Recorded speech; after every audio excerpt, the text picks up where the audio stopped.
Well, good evening, everybody, and welcome. A brand new season dawns here on the Multi-Series Championship here on Le Mans Ultimate.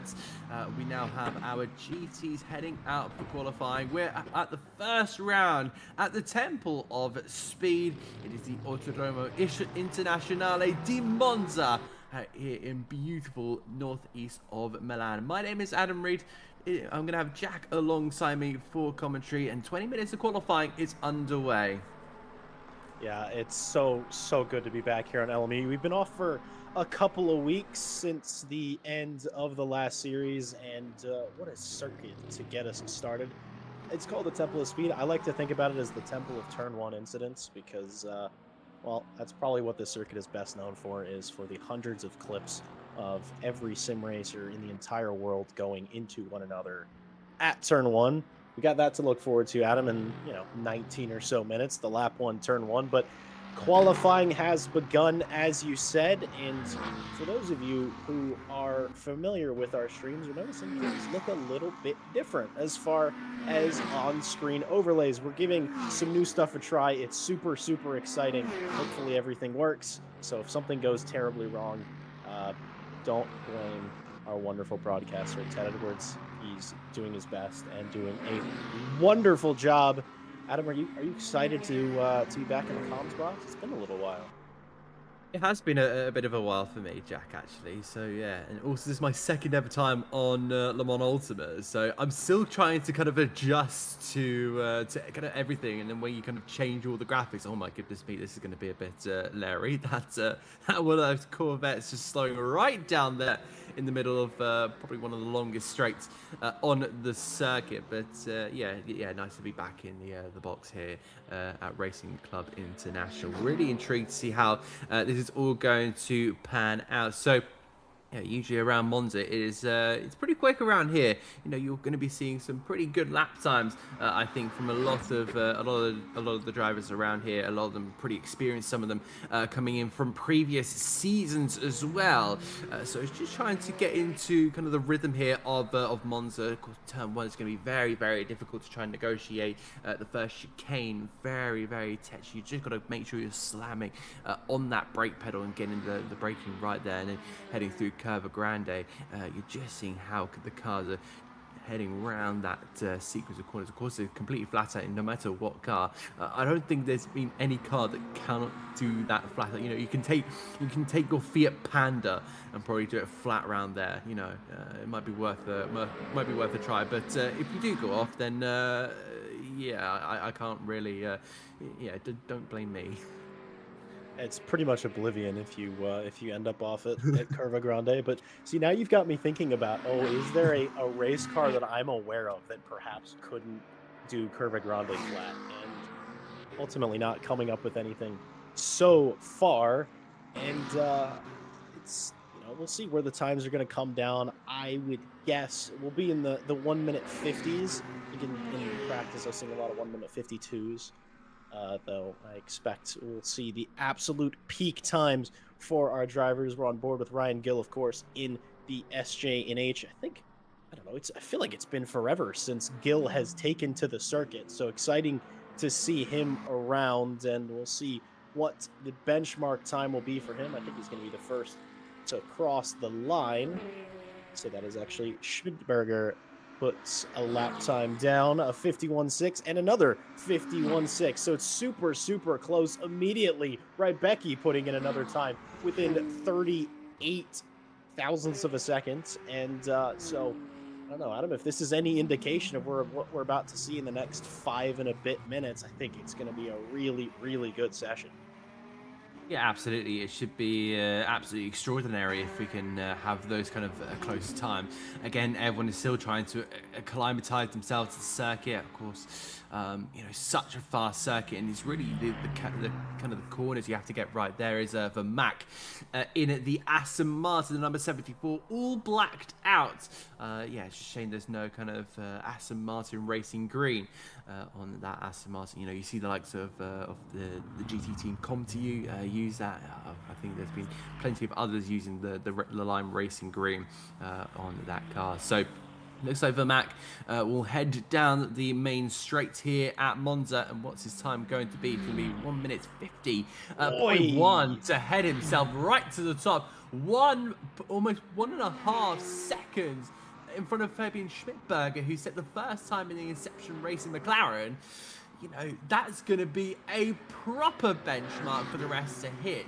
Yeah, he's pretty much built all that time up, I believe, in that maybe the second and third sector, because it looks like a lot of the guys behind now are starting to really smell the coffee, wake up, and kind of sense there's even more time in there. So we'll be able to see the 49s very, very soon. Remember, they only have 10 minutes in this session, splitting right down the half. So we have 10 minutes for the GT3s and then 10 minutes for the hypercars. But these are going to be some pretty intense laps here. Matt Townsend goes third in his Corvette. Yeah, he's looked extremely quick in the first sector, maybe noting how powerful those Corvette brakes can be. That usually, you can find a lot of the time on this circuit on the brakes, either that or high speed. So depending on your setup, depending on the car you got underneath you, you might see we're on board with Matt Malcolm now, and already big fan of this Porsche 911 GT3 livery. It's sort of a light blue and chrome, super, super vibrant. Not going to be difficult to spot, I think, among a pack of cars racing. We'll know that car. We'll know that's Matt Malcolm. We'll see what time he can put on the board. It's a 1:51.4 that jumps him from 9th up to 7th. So finding the pace ever so slightly. 3 and a bit minutes remain in this session, and it's back to Vermac. Quicker again in the first sector, and oh my lord, we're in the 40 miles. I had said we're going to see times in the 50s. I was entirely wrong. Zach Vermac proving me wrong. Another benchmark time.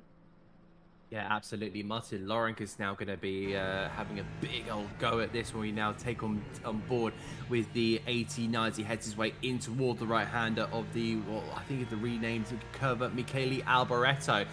It was renamed around about 2023. So we'll have to see if Martin Lawrence can go and improve his times. He's starting pretty wide here, so he's just going to make sure he opens the lap up well. We'll have to see what the split times are saying, because they were quite null in the previous lap time around. Fabian Schmidberger just goes to P3 there. Ryan Gill goes to P5. Matt Townsend in his TF Sports Chevrolet Corvette goes to second. So big improvements in the latter stages of the LMGT3 qualifying.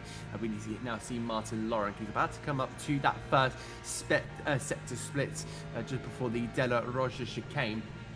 And he now breaks in one towards the corner. He's now matching pretty much Zach Vermac, 36.263 in the first sector. He's now just got to try and carry that speed, and he should put himself right on the limit. But how's that virtual energy doing? Currently at 10%, so he will make it around the lap, but only by just. I think these guys fueling themselves just enough for the session, and maybe he has enough to go around when he gets there again. We're on the run now out of the Lesmos towards Ascari, a section of corners that no matter how much time I spend on the circuit, I have no idea how to deal with, but I'm sure Martin Lawrence is going to deal with it with poise and precision, looking very good, taking a lot of that exit curb, and there's Mercedes briefly in the grass, hopefully staying out of the way of Lawrence when he's on his time. Quicker in the first sector, not looking great. Well, it's not a great improvement in the second sector, but still quite quick. We'll see how he does around the final corner. Lots of different lines can be seen here, especially in GT3 machinery. Some drivers sort of turn in a bit later and run a bit wider. We see Martin Lawrence turns in early and comes back across the circuit quickly. It is an improvement, but it's not quite enough to reach Vermac.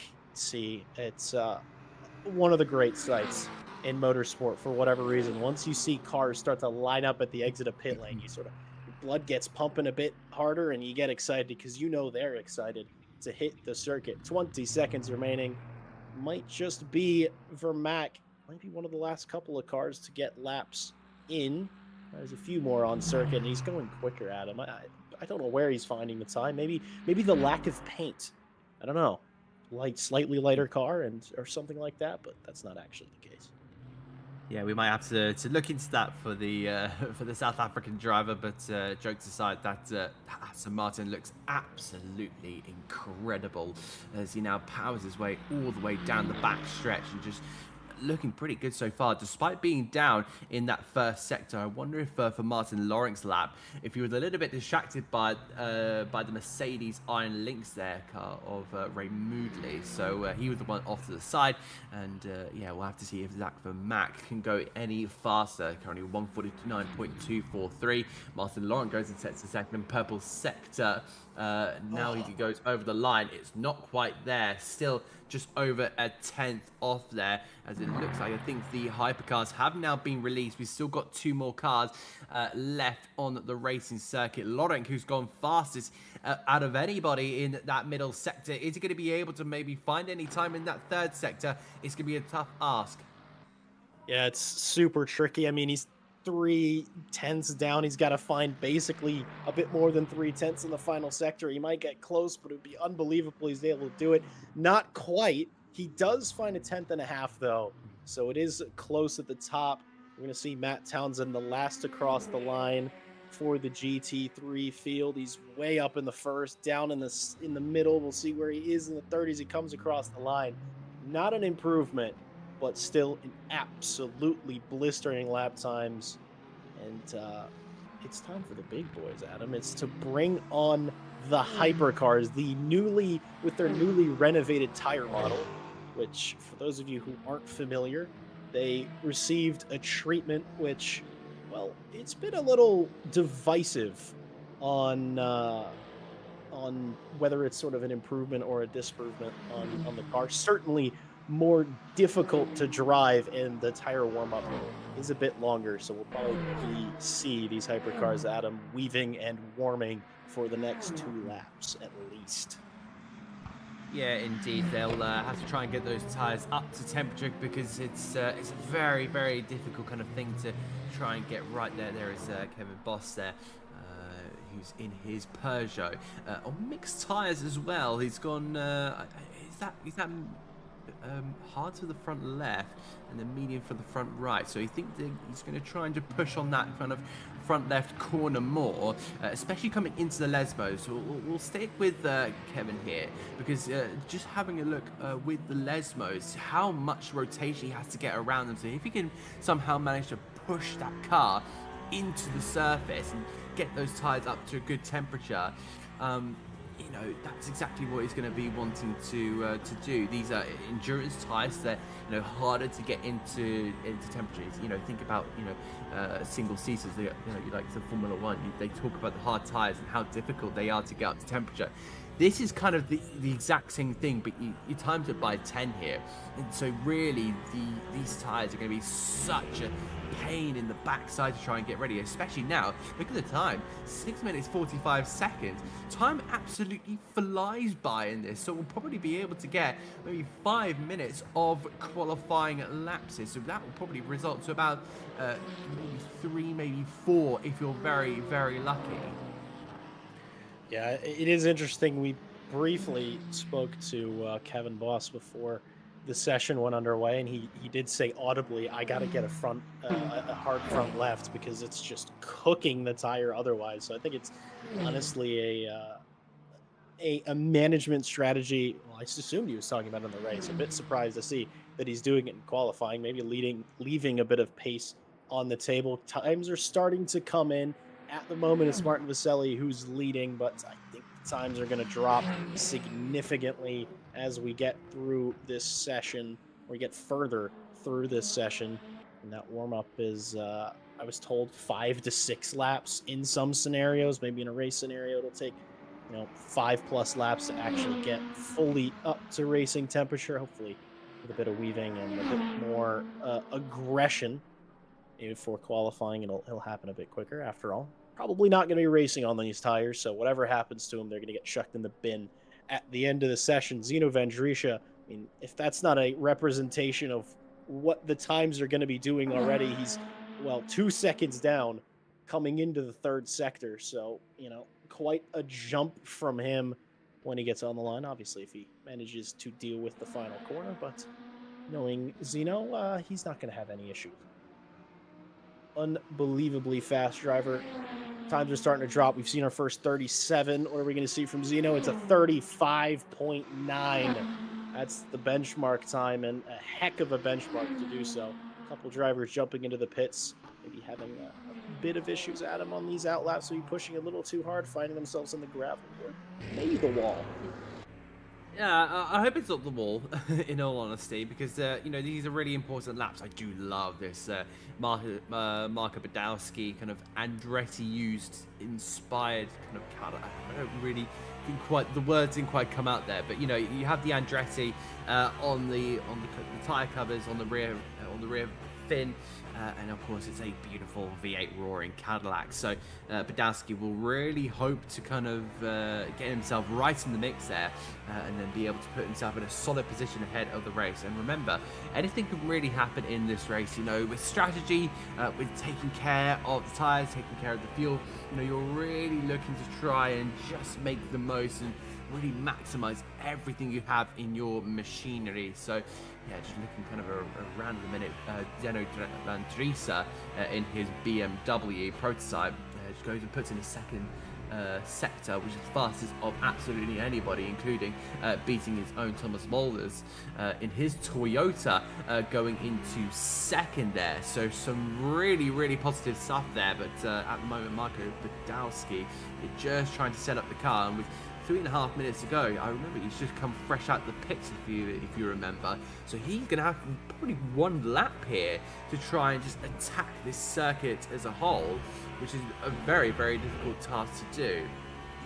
Yeah, and I know for a fact, you know, some viewers might be wondering, hey, why are we sitting on a car that's on an outlap so long? Well, I'll tell you, our good, lovely broadcaster Ted Edwards has a deep love for this car and its engine.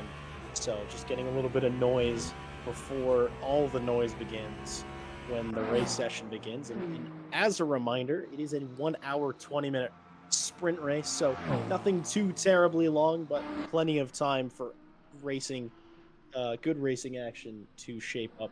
That will be, you know, a pit stop. Just a single pit stop for all of our drivers. You know, a bit of fuel, maybe some tires. Not sure if we're going to be seeing a lot of tire changes. It's not too warm out there, but you know, we'll see. And super close to the top, Milan van der Vecken chasing down Zeno van Driesch, and it's sort of. I feel like obviously can't say too much already. A lot of curb on the exit for Zeno, but it's hard to say already. But it seems like maybe there's not a particular car that is favored. There are a lot of Ferraris, though I do know that two of the drivers that are in them simply are driving them because they feel like it, not necessarily because they think it's all that good of a car. So we'll see as the season goes on, Adam, maybe the strengths and weaknesses of certain cars. And well, I know one strength of this one, and it's the noise that it makes. Indeed, so Milan van der Vecken now heading over the line there, just goes to second place, but unfortunately he's had an invalidation there in the last corner, which I believe would have been the parabolic, as you hear the V12 singing away in the back of that Aston Martin. Absolutely beautiful to hear. So the whole entire field spread of the minute is 4.7 seconds, but you know, there's still a lot of drivers who are still maybe struggling just a little bit. You know, Raphael Hulda going up to third place there in his Porsche 963, really putting in a decent time there of a 136.426. So at the moment, we're now into the final minute of this qualifying session, and Zeno van Driessen really just found himself right up at the sharp end the entire way here. He's at the moment in the pit, so he's kind of just sat there and gone, I don't think I can do any faster here, guys. So that would be absolutely massive for him, as that. Meanwhile, Van der Vecken will just try and work his way through. I believe we also have yeah, I also believe we have limited tires as well. So bearing in mind you'll have 2 tires for the race, because of course you've now got to, you know, you have your first stint and then you'll come into the pits and make your second stint. You know, just looking around the, yeah, you know, just seems like that, yeah, we'll have to save up for that. So a couple of drivers in the pits. A lot of drivers still, there's nothing lighting up the timer screens at the moment. We hit the flag now. Yeah, there's a couple of greens, but there's nothing really causing any surprises. In comes Richard Whittle. Looks like Billy Octane's gone to P4, and that will now round off the qualifying here for the hypercars. Kerrigan can't go any faster. What about Marko Badowski?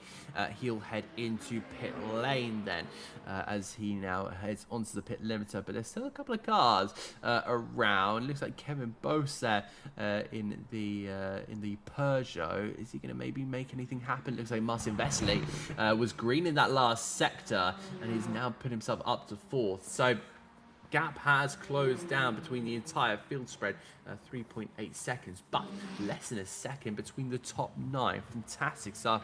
Meanwhile, Jacob Tucky, can he maybe make an improvement? No, he'll pull in the AF Corsa 83 car into pit lane. The winner of last year's 24 Hours of Le Mans. He's not quite done it justice, but hopefully he'll make it up in the race. Yeah, I mean, it was a bit of a blizzard of a qualifying session, and hopefully an indication of what we have to look forward to in the race. Very close at the top in both fields, both in GT3 and in the hypercars. And it's one final moment for drivers to sort of get their heads right, maybe change their setup. Hey, got to get off the qualifying. Let's get back on the race setup. Put in a full tank of fuel, change tires if they feel the need to, and calm the mind, relax just a bit, prepare mentally for what will be the turn one of all turn ones. Here's our results from qualifying, starting with the hypercar field. Zina Van Drisha on the pole, Milan van der Vecken joining him. I do believe those two are teammates, so they're going to be happy with the front row lockout. Raphael Huell in third, Martin Vaselli fourth, Billy Octane fifth, and Walters sixth. Super happy to see a brace of Toyotas in this series. Often not driven. I love it. Thoroughly enjoy it. Badowski super close behind, 1,000th of a second between him and Walters. Kerrigan eighth, Whittle ninth, and McLovin in 10th. And we have, well, interestingly, Kevin Boss doesn't have a valid lap time. I could have sworn he'd put in some, but it's, well, not showing it if it did happen. Tucky's in 12th, and Shekerjev is in 13th. That closes out our hypercar qualifying.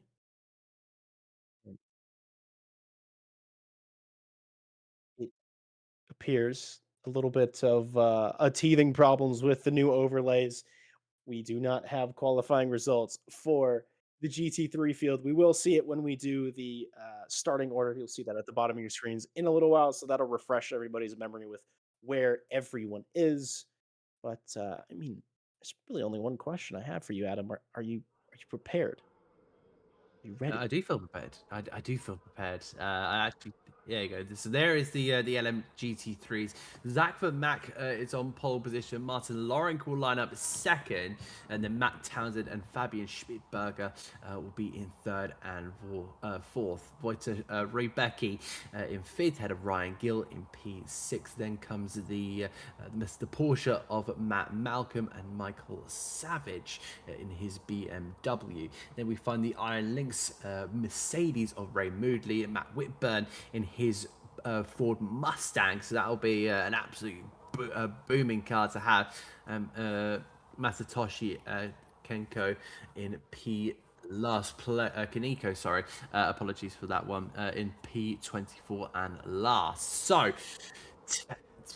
13 so 13 cars in the hypercars. It looks like 10 in the LM GT3s, and so we are willing and waiting to just get underway. You can see the tick down on the left hand side. We currently just wait for everyone to load in to the session, and then we will be able to get going ahead of the first round of the Le Mans Ultimate Multi-Sprint Series here on Racing Club International.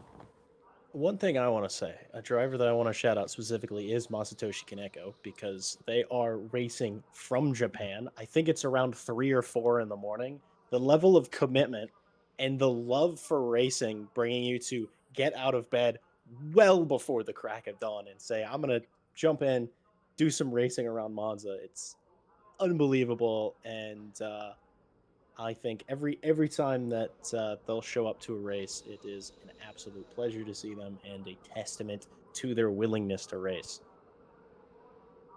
It is indeed. Really intriguing to see how Kaneko can do. But yeah, you can see kind of the split of the hypercars and the LMGT3. So you saw that Aston Martin spawning at the front of the field. That is going to be Zach Vermack in his all black AMR livery. And then you're seeing kind of the entire field spread of the hypercars. So we'll have to see how that all kind of ticks down. 30 seconds left, just leaving that kind of gap there before we then start moving away here and head towards the very, very infamous turn 1 chicane here at Monza.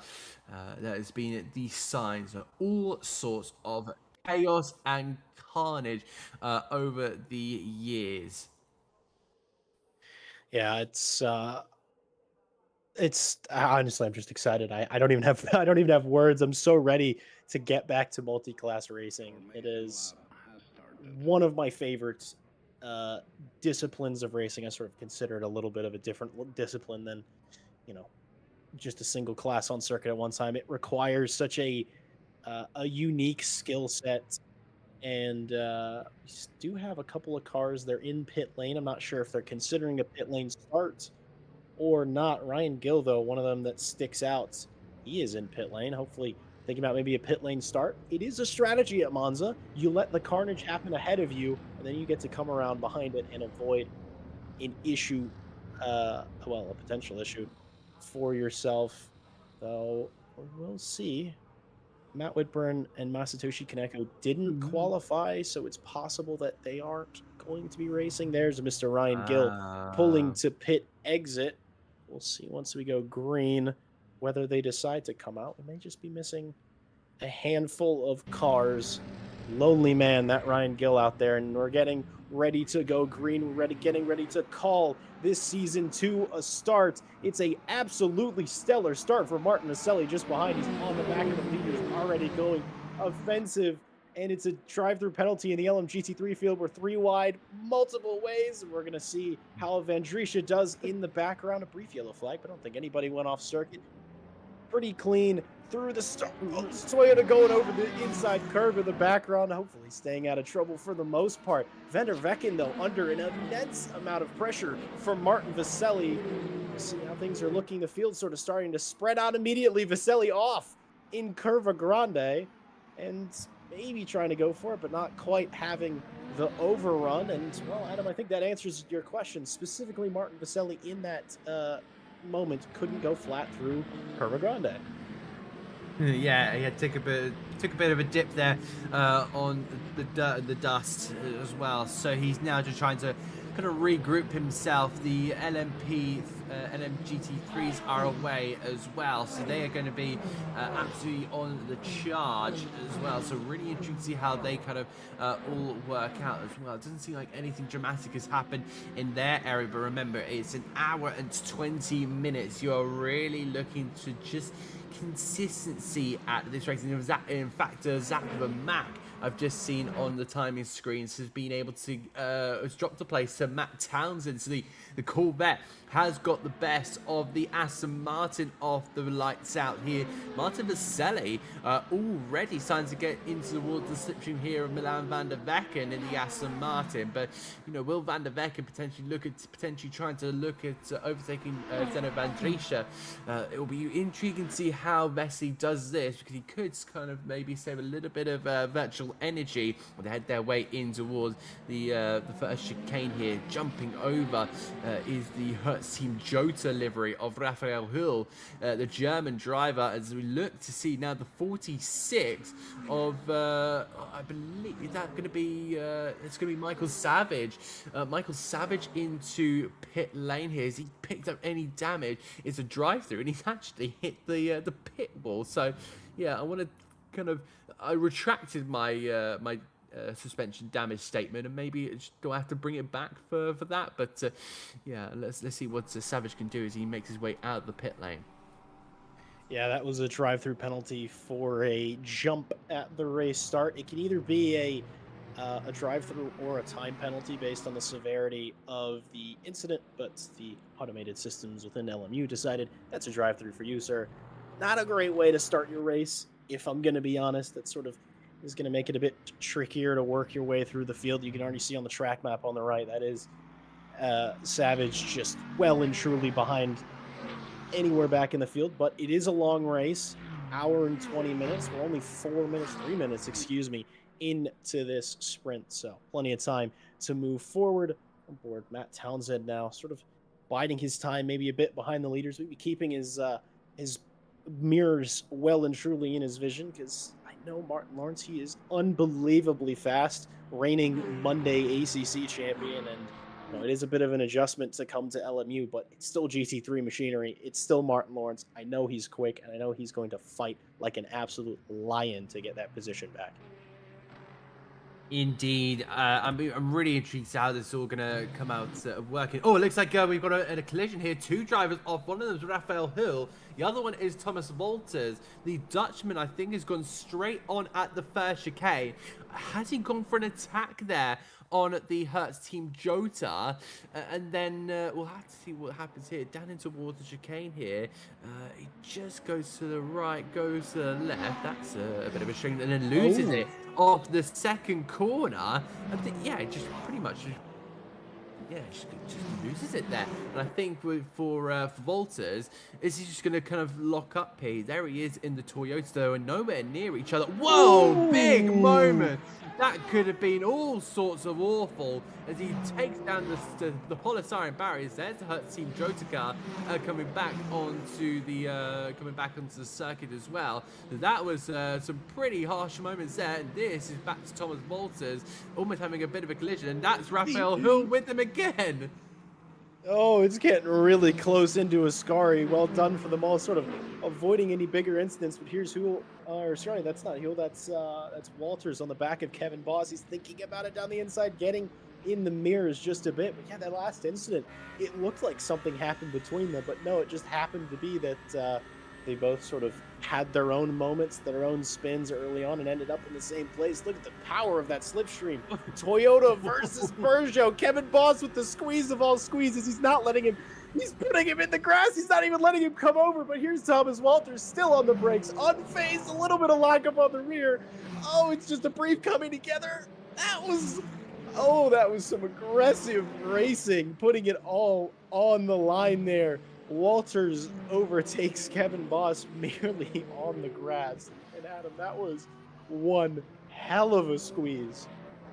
That was probably the biggest squeeze I've ever seen.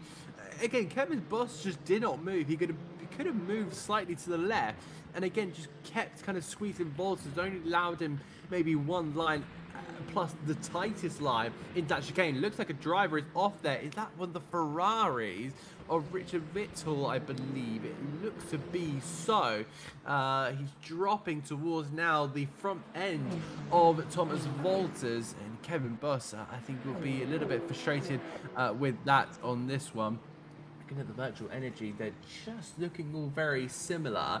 Zach Van Mack has now got back ahead of Matt Townsend in his Aston Martin, so he's managed to kind of regroup, find a bit of pace, go and set the fastest lap by 1.2 seconds over Matt Townsend, and he's now just stomping off down the road, albeit using up to 87% of his virtual energy. Raphael Hull again trying to see if he can potentially just try and get past Kevin Boss as he now makes his way on towards the first chicane once again. This is going to be pretty tight once again between the two, but yeah, this time I think Kevin Boss learned from last time out: do not squeeze your opponent, otherwise you'll get a rear full of Porsche this time around into the side of your tires, which could cause a bit of suspension damage. Yeah, I do know. I think the relationship between Kevin Boss and Raphael Huel, they've raced with each other for so many years that they have a great amount of respect as drivers and as friends. So maybe not racing them quite as hard as Callum Kerrigan. First trip into the gravel. That's on the exit of Ascari. Maybe having a bit of an issue there and coming back onto the circuit in 11th, and I think we're going to go on a bit of a replay hunt here. Here's Zach Vermack from the lead. This is possibly when he lost the lead briefly. We'll see. Nothing terribly. Oh, no, maybe. Don't really know what to say about that one. Maybe a little bit of Ghosts of the Machine. Obviously, new systems. We're trying to work everything out, figure out how everything works. Well, that's Ryan Gill just having some, I don't know, technical connection issues. Here's Kerrigan, though. He looks good. Oh, he just sort of takes too much of the inside curb. Slow spin out, and fortunately manages to keep it out of the wall.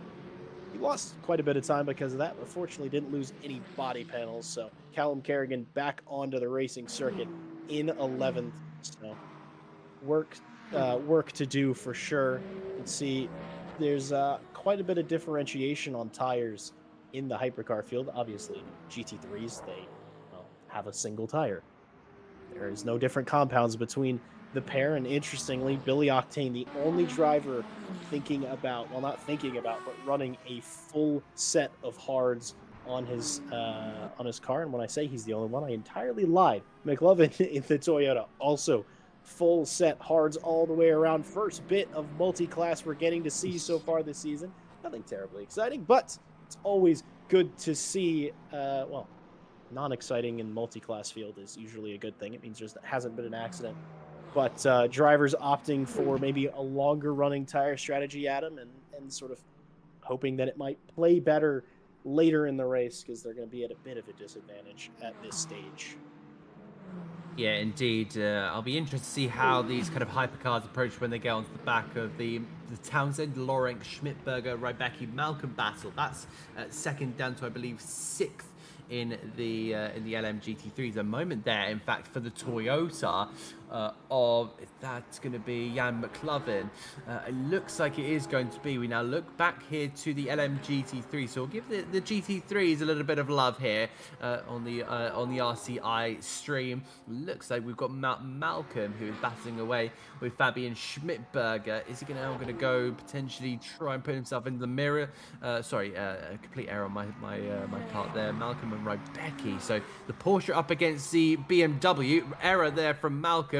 Rybecki's going to now see if he can just slither on the inside line, and there he goes through in his BMW M4 GT3 Evo, and then towards the second Lesmo. He's going to be right clear ahead. Malcolm's now going to have to do something spectacular to try and gain that back, but by the time they get to this point next time around, they should be facing a wing mirror full of hypercars.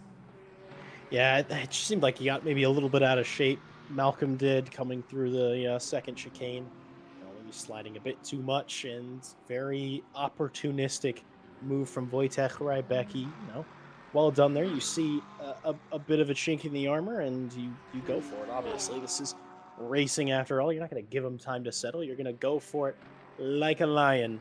And the hypercars now, the leading hypercars, starting to near closer and closer towards the LMGT3 field. So a bit of multi-class madness here to come. Differing lines, though, I noticed, between Malcolm and Rybecki. We'll see how that works out. And Martin Vaselli, having cleared Milan van der Vecken, is now thinking that he wants the lead of this race. He's maybe bided his time enough, but you can see that last lap, they're so very close on pace. But now that there's GT3 traffic, this could totally change the game. Well, not as much as you think. Well, no, Vaselli got a 10th or 2 off of that. Malcolm has ended up down pit lane. I wonder if an emergency bit of repairs. We didn't see anything. His car didn't look too terribly damaged, but nonetheless, he decided to come down pit lane early in the race. Fortunately for him, Adam, there's no possible way for that to be his one and only stop. Fuel mileage, he's not going to be able to do an hour and 8 minutes.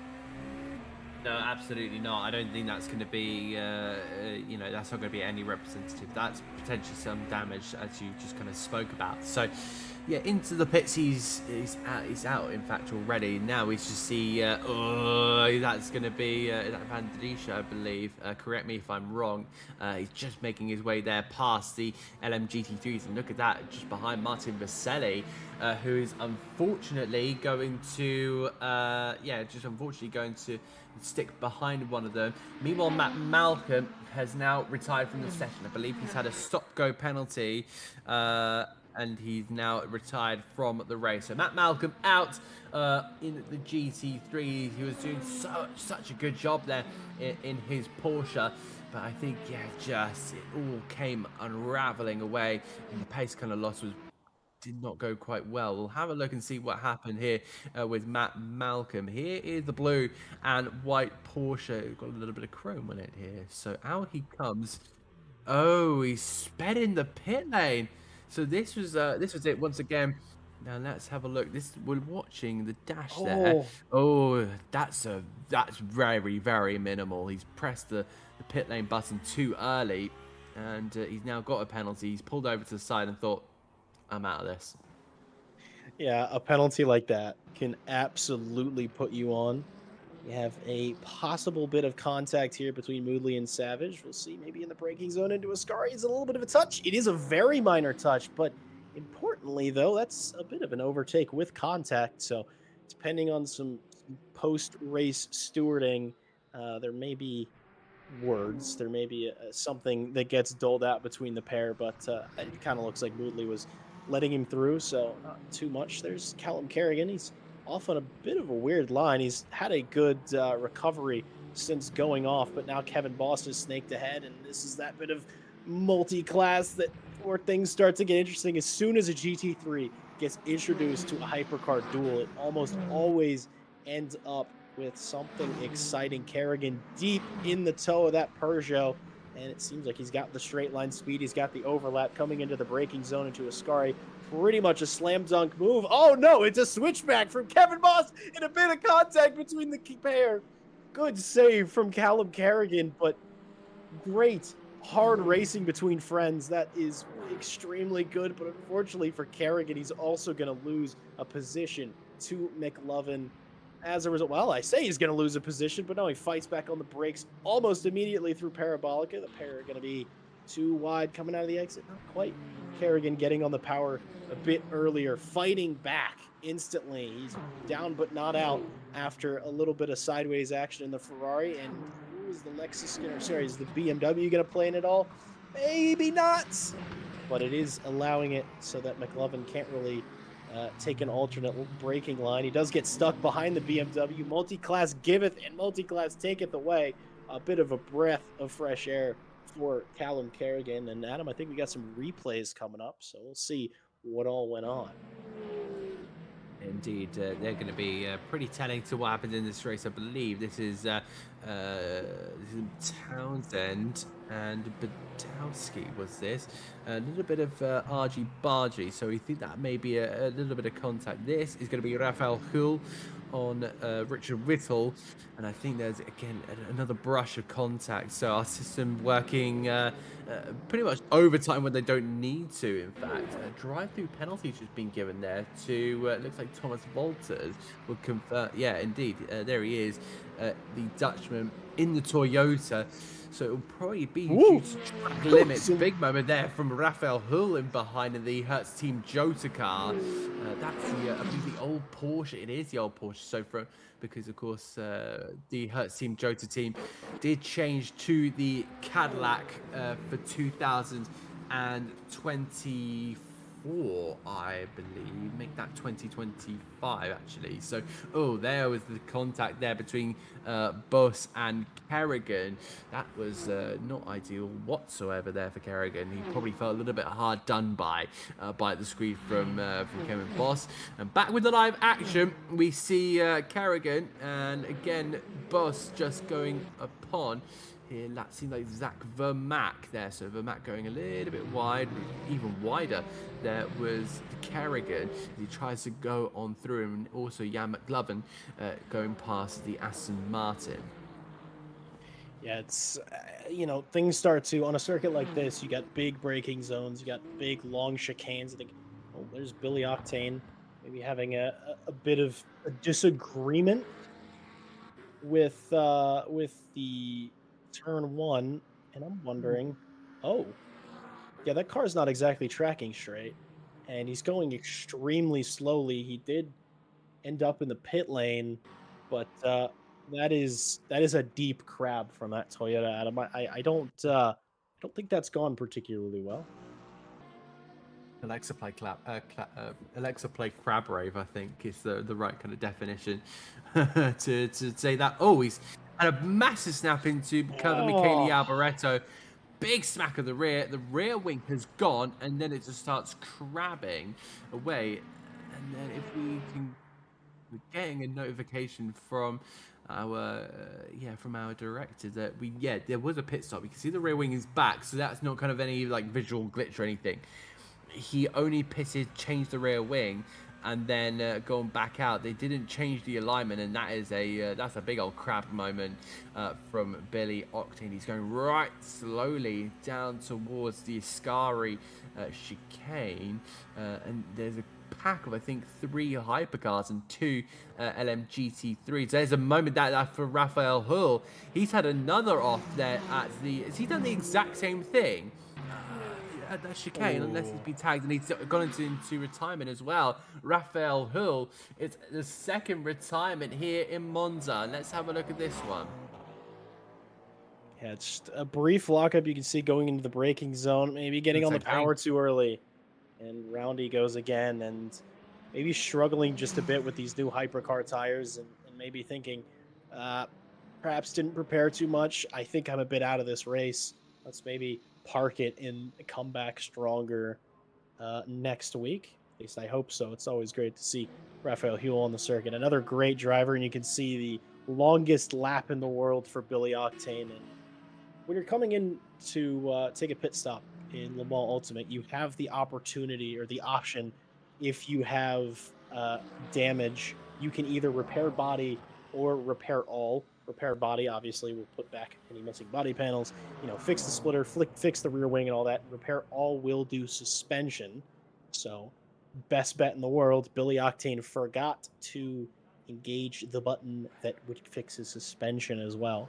Will say though, Adam, good on him for keeping with it.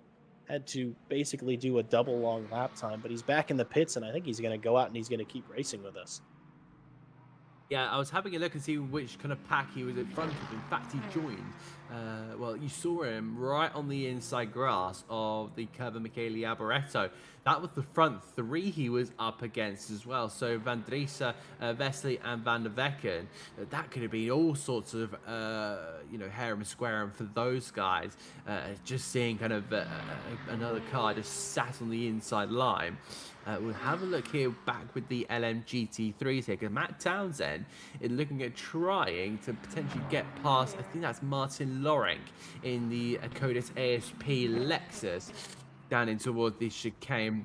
You can see Matt Townsend in the all pink and black and slightly light blue of his Corvettes. I think the Corvette's usually owned in the World Endurance Championship by TF Sport, based in the UK.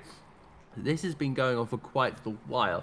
Looking at the lap times last time around, again, 0.3 of a second faster was Martin Lorenk. So he's trying to get away in his Lexus, but I don't think you'll have the legs with Zach Vermant, because he's 6.5 seconds behind him.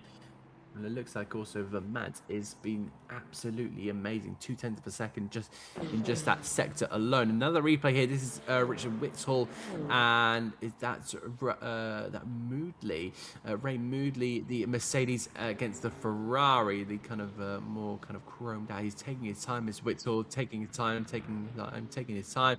It looks like Moodley's actually had to take evasive action and go off the circuit for that one. Yeah, I think it's part of the way that this tool that we're using to broadcast right now caches incidents as it tries to do a little bit of collision detection. I think when cars get a little too close, it's like, they might have run into each other. But that's another one of those where not much. It's all good. Jan McLovin now well and truly on the back of Kevin Boss, thinking about it down into Ascari, and well, that's Billy Octane taking an alternate line through Ascari. I think he's still struggling. Certainly a fixed car, but he might also be on brand new tires, which is a struggle in of itself. And when I said Ascari last time around, entirely incorrect. Wrong part of the circuit. My apologies. That was the second chicane. Now they're on the run down towards Ascari. Kevin Boss going defensive. He's doing another squeeze. He's squeezing again. Oh my lord! It's going to be on the Ooh. brakes. A little bit of a touch. I think Kevin's being a little bit of a naughty boy right now. He is racing hard. He is leaving everything out there. Brave to take the Peugeot. Not exactly the most performant car on the grid, but he's doing well at the moment, and he's having some fights. He's maybe leaving the door open on the inside, but no, Jan Ooh. McLovin doesn't have the confidence on the brakes. He is on those hard tires, remember? Oh, And I that is think sans that rear is wing. yeah, that's a missing rear wing if I ever saw that. We're just getting the wrong car at the minute. We want to get the Mercedes here of Ray Moodley over the curb, loses the rear, goes sideways into the barriers, backwards, and that's where the rear wing came off. So massive shame there for Ray Moodley. I wonder if he's also crabbing as well. That Mercedes AMG is not a pretty happy bunny whatsoever. That's going to be massively unfortunate. But he's staying out here. Also, the alignment is still straight. That is very, very strange. Let's have a look, see what happens in towards turn number 1. Is he going to completely lose the rear? Yeah, he's gone way deep and Oh, he's stopped. Oh no! oh, Wow! Oh, uh, uh, there's a put lot up of the noises sky. happening in the box right now by the three of us. But well, the old adage is you can't park there, sir, as he finally finds the button and returns back to the garage for another DNF. I'm very curious why he didn't go in. Maybe he didn't realize that. You're right. Maybe he didn't realize that he didn't have a rear wing. I'm kind of surprised. That's always, if I'm ever going into the wall, my eyes are exactly locked on the picture in the bottom right that shows what kind of damage you're going to get. And if I see that rear wing flashing red, I know that I'm screwed, and then I'm immediately going back towards pit lane. But Zach Vermack now leading the LMGT3 field by a very, very healthy margin. I think the squabbling between Townsend and Lorenk really allowing the Aston Martin man to just rocket away. And it's, the Aston Martin, a little, not, I guess not too long ago, but back in the day, it was one of the most preferred cars by esports drivers. And Billy Octane is really not having the best day right now, eating a bit of styrofoam on the exit. Could it be involving Kevin Boss? No. I think he's gonna. Oh man, it's something. I must admit, I've driven a bit of the new hypercar tire model, and it does seem like the biggest area where you sort of need to adjust your driving style is on corner exit. It just, there's no amount of slip angle really that you can get and hold. It's just, if it starts going around, it's going around. But I still think, Adam, the persistence awards, if that was a thing, would go to Billy Octane. Indeed, the Toyota has been in the wars. I think it's kind of the best suit for that kind of set of events we've just seen. Martin Vesely in the Ferrari is absolutely on it. Currently at, I think that's 64%. It looks like 64% for Martin Vesely, 63 for Zeno Van Driessen. So it might be the BMW might want to start maybe saving a little bit of virtual energy as well. But I think that's 62. Sorry, no. 42% virtual energy for Milan van der Beek. So apology for all the 60s. That's down to the 40s. I think it's we've got a live timing, and it's now gone to the yellow color, and it's kind of just covering a little bit of the numbers as well. So we'll have the green where it's fine, and then past 75 is really difficult to kind of read from. Apologies for my kind of error there, but yeah, 52 minutes left in the race. Everyone's doing pretty well so far to just maintain their pace at the minute. There is Zeno Van Driessen in the BMW prototype. He's looking pretty strong here. He set a couple of good laps last time around, but Martin Vaselli is starting to pick up the pace. He's set the fastest lap. He set the fastest lap of the race, 1:36.586. They're setting very similar lap times, a hundredth of a second between each other, and a purple third sector for Vesely. So the Ferrari looks like it's going to try and potentially storm to the race lead, but pit stops will very much be a part of it. They'll absolutely wait for the virtual energy to be drained before they make their way into the pit lane. I think a lot of the LMGT3s are using just that little bit more. There's a little bit of strategy to this race, and it does seem like for a lot of these guys that they're just trying to work their way through the race. Of course, for a lot of them, they might be differing levels, amounts of experience for each of these drivers. Some of these may have just kind of popped off come off a series of races online, or they may have just not been on for another month. Some of these guys' last races might have been the multi-sprint series from last season. The differentiating kind of levels of experience and how often and replayable this game is to some people. It kind of really depends driver to driver. There is Richard Whittle, who's having a little bit of a difficult time. He's just come upon I think that's a fast McLaren. It seems like the all red. I think coming from the IMSA endurance series. I don't know why that was so difficult for me to say, but yeah, Fabian Schmidberger in the number 70 Inception McLaren, just making his way through.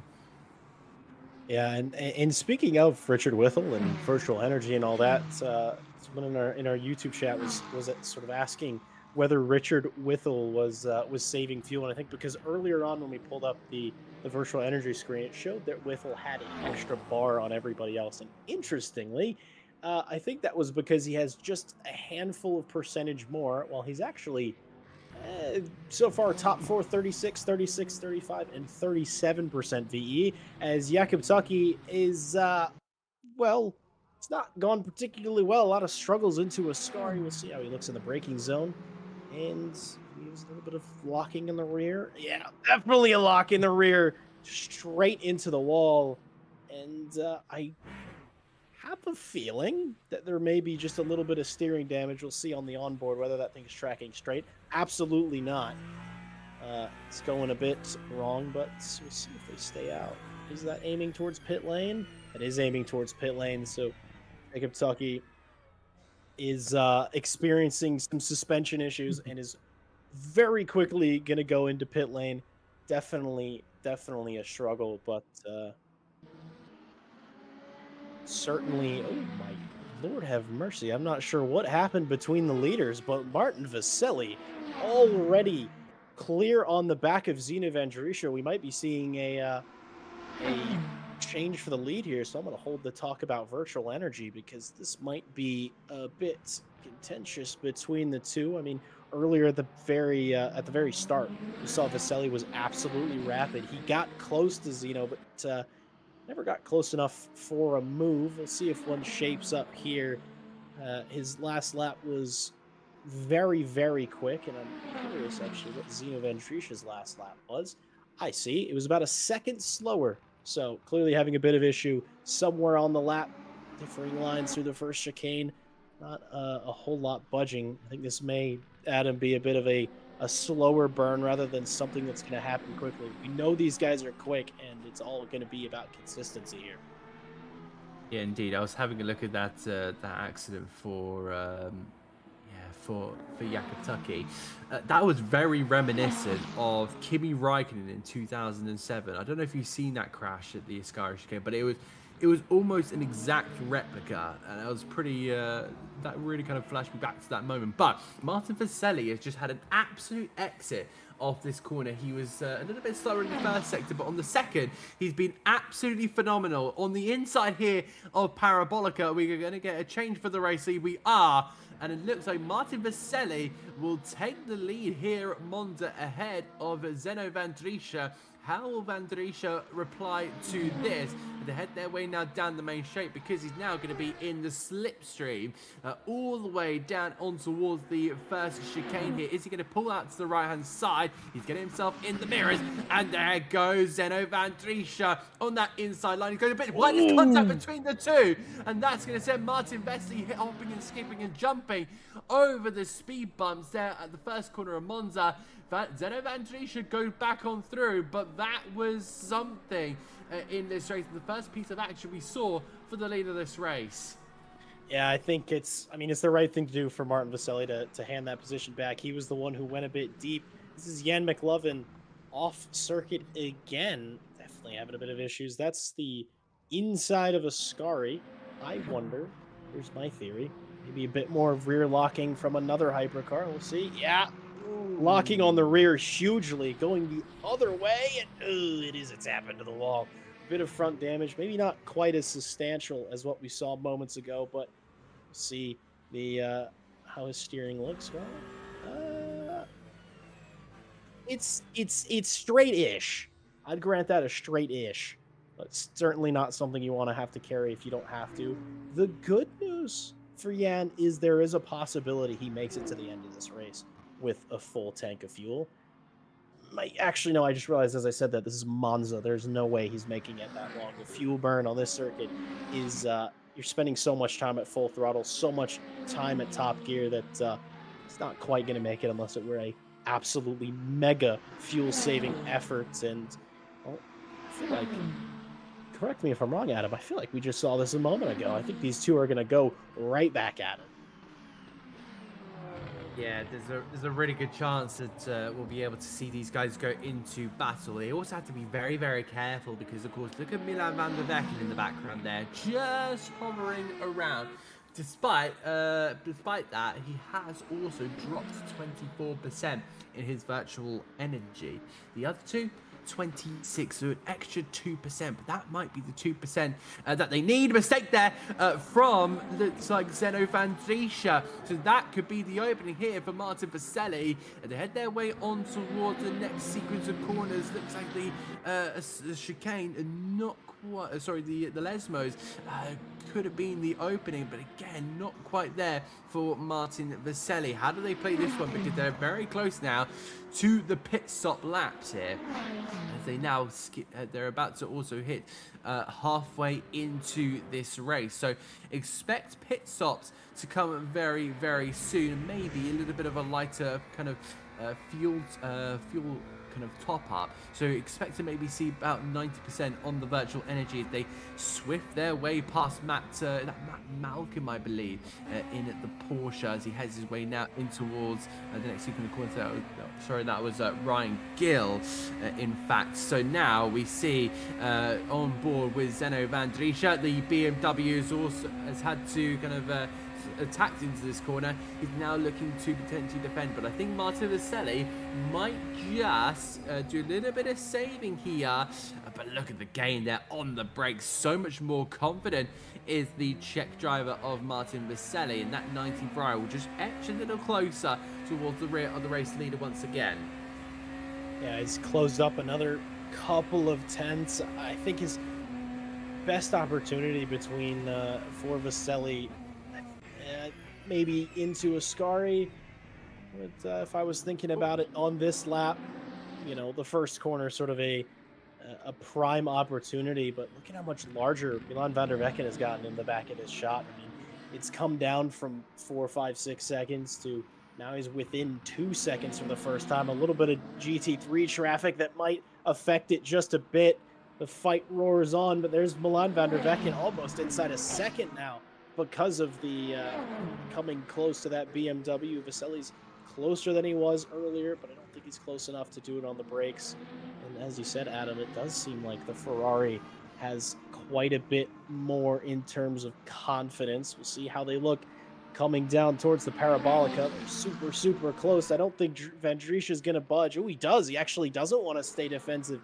Vaselli thinks about it, but he doesn't quite have the distance braking zone. It's not as big as you think for the Parabolica. You're really only braking 100 or so meters out from the corner, so not too much. Maybe a helping hand from this GT3 there on Van Dries. A little bit of helping hand to Slipstream. They do both have to go on the inside. No, Van Dries luckily getting to break from the racing line, but Selly managing it super, super well. I do think if they get lucky or unlucky, Adam, depending on how you see it, this two-way might become a three-way fight for the lead. Well, I think if you're Milan van der Vecken, you're going to really want to battle between these two, and that's kind of what they've been teasing us with the last couple of moments of this one. It looks like Zeno van Dries is really struggling into that second chicane, just going a little bit too kind of wide on the first part.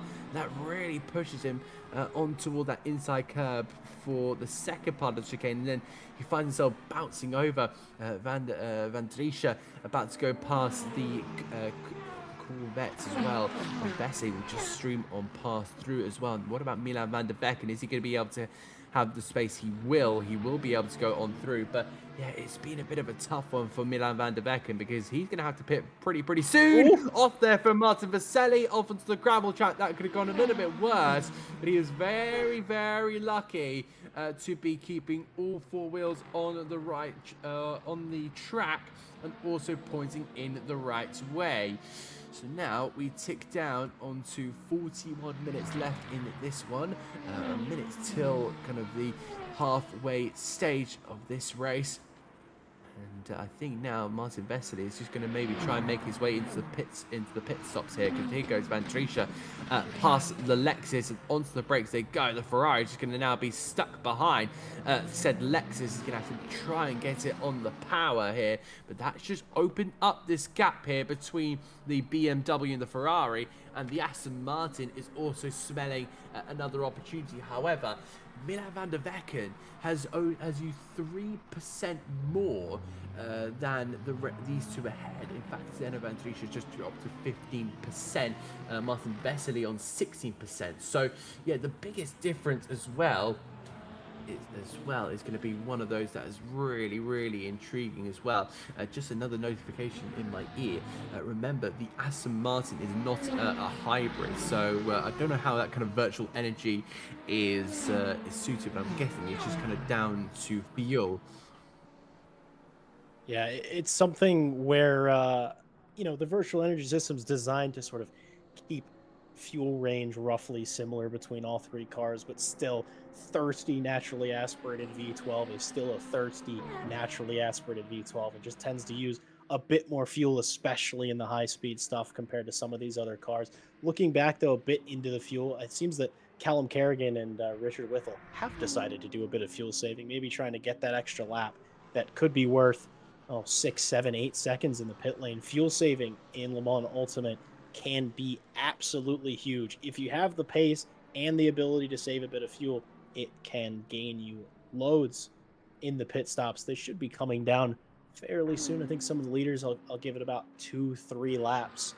And Wojciech Rybecki is the man who we're on board with now. Is maybe a bit of a lonely race for them. Oh, it's Marko Badowski. Bit of a struggle, maybe going a bit deep into the final corner. We'll get a replay of that now. Does it involve the GT3? I think he outbrakes himself just a little bit. A massive slide. Can he hold it? No. Into the wall. Ted Edwards howling in our ears, crying now to see his beautiful Cadillac wounded in such a way that he's seeming to carry on now. Marko Badowski, he's not within reach of the race win, but he's very comfortably in fourth position now, Adam. And, he's in the world famous John Dalton zone. Oh, I'm glad you remember the John Dalton zone. Yeah, that's basically for anyone new to the stream. That's basically another way of saying you're in no man's land. You've got nobody ahead of you, no one behind you, you know, big gaps, and you're just kind of there on your own. And it's such a difficult position to be in because, of course, you know, you've not got anything to chase really. That's kind of for a lot of drivers, that's a kind of a way of just increasing their speed and getting faster. But you know, in this position, it's such a struggle. Looking back now to Milan van der Vecken in the Aston Martin. Now, this is starting to get pretty spicy. 1.4 seconds between the top three. Jack, this is getting pretty spicy. Oh, absolutely. It will be interesting to see, though.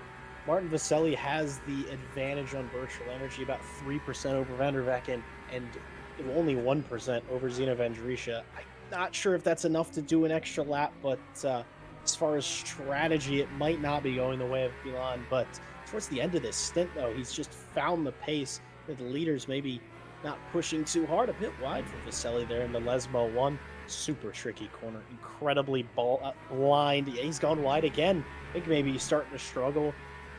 Perhaps a tire change is in Martin Vaselli's future. And see the... Well, I was going to say you can see the straight line speed difference between the two, but it seems about equal. There's been loads of BOP adjustments since the Valkyrie was first released. It used to be an absolute missile in a straight line. Nothing could quite hang with it. But nowadays it seems to be a bit more even, though the Valkyrie still a driver favorite.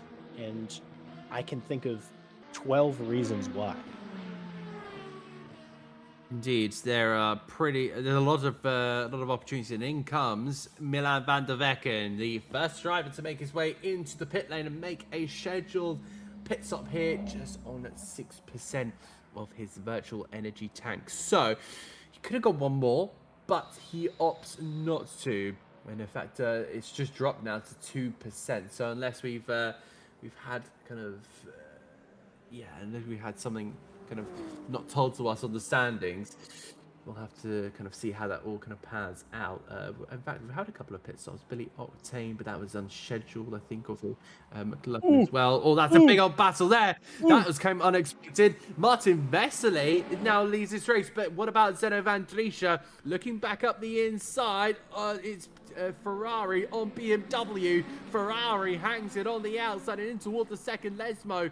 He's going to just stick his nose in, but Martin Vesely, just before the pit stop, is going to get ahead of this one. That could have been massive in this one, but here comes Van Drisha back around the outside using the slipstream, the toe, but the Ferrari just sticked ahead. I think both of them just want to conserve a little bit of energy before taking this battle to the pit lane. That was all sorts of ridiculous carnage. Yeah, that was unbelievable. We cut back to Vaselli. It looked like he had locked up 3 of the 4 tires, but still managed to get it slowed down and ahead of Zeno van Drisha. We'll see. They're both, I'm fairly certain to say, going to be looking to come down pit lane, and it could be a little crucial because Vaselli sort of gets to control how they slow down. You know, you don't have to worry about going into the back of somebody when you're leading into pit lane. Is one going to take tires? Are both going to take tires? Maybe a little bit of a short fill. Who's got their fuel calculations right? We'll know soon. A couple of GT3s ahead of them in pit lane. A reminder, one of my favorite features of Le Mans Ultimate, there is full contact in the pit lane at all times. So something to always keep in mind when the pit lane gets busy. Don't drive into somebody else. It'll hurt you. It'll hurt them. It won't be very pretty, but it's super interesting to see some more cars coming in behind. I see a Cadillac. I see a BMW. And now Zach Vermaak, the leader from the GT3 field, has come to take his pit stop. It is very interesting, Adam, how it tends to be the fuel mileage is a bit different between an LM GT3 and a hypercar, but on certain circuits, Monza is included, and their mileage is just about the same. Yeah, indeed. That was, it's interesting to kind of think like that. But again, looking back with Zach Vermant, 0% on his energy. Looks like Milan van der Vecken is just exit on 82%. Marco Badowski exiting the pits as well. I'm being alerted on my timing screen. But yeah, Martin Lorenc will now take over the lead in the LMGT3 class. But he's going to now continue to push on here. His percentage at the moment is on 5%, so if you can do a little bit of saving, maybe into the likes of Ascari in the Les modes, and that would be perfect for him to be able to now come into the pit lane. But this race is almost flown by. We're on to 32 minutes left of this one, and I reckon for a lot of them it's going to be all guns blazing now. So we'll have to see how this how everything kind of turns out. The Ferraris 1, 2, 3 in the hypercar class, but remember they haven't come into the pit. Richard Whittle has done a lot of saving. He was on 10% last time around, so we'll have to see how the rest of them do. There it goes, that being Martin Vesely. There it goes Deno Van Driesche. So that overtake there for Vesely was hugely important. Yeah, and he seemed to have maybe a bit of better fuel calculation. He came out ahead a couple of seconds, and on the outlap, crucially, here's a bit of closing speed between GT3s and hypercars. Kevin Boss wanted to go in pit lane. Same with Martin Lawrence, and maybe costing Kevin just a little bit of time. But that's not to worry about. Richard Whittle, though, the fuel-saving king this race. He's managed to, I think his closest fuel-saving rival was Callum Kerrigan. He boxed this past lap, and Richard Whittle managed to have enough to do an extra lap. As I said earlier on, that can be worth, honestly, depending on how much fuel is required for a single lap, that could be worth as many as 6-7 seconds less time stationary, and that could be huge. I mean, that's the difference between, well, a minute and a mile. It's worth a lot, and also it gives him the benefit of taking a screenshot right now. Hey, look, I'm leading the race. Look at how fast I am. 16 seconds behind me is the leader. I'm so quick. Context isn't important for screenshots, though. Yeah.